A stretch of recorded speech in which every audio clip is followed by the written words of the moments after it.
I think that the community side of an honours program is very important. It's very important to us.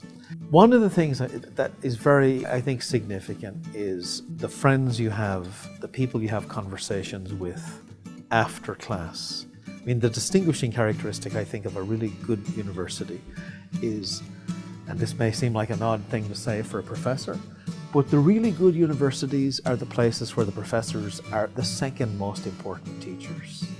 And your fellow students are your first. Because the courses, the library, all that goes on there, this is the foundation of what you become.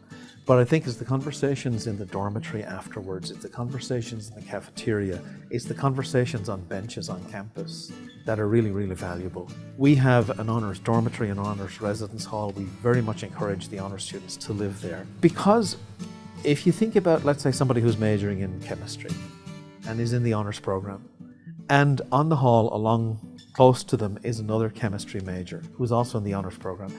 They will learn a lot from each other, those two chemistry majors. And that's a very important part of the academic dimension of the community life. But I think even more important is the conversation that will take place between the chemistry major and the music major who's in the honours program, who's their roommate. In other words, learning across disciplines. What goes on in that kind of situation is at a very high level, people end up, I think, discovering other ways of thinking about the same questions. I think they learn about how a music major approaches the world, or how a history major approaches the world, or how an engineering major approaches the world. So that part of the community life is critical.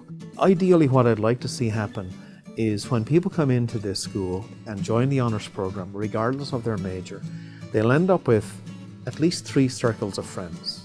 One is the friends they make out of their major. The other is the friends they make as a result of organisations they join.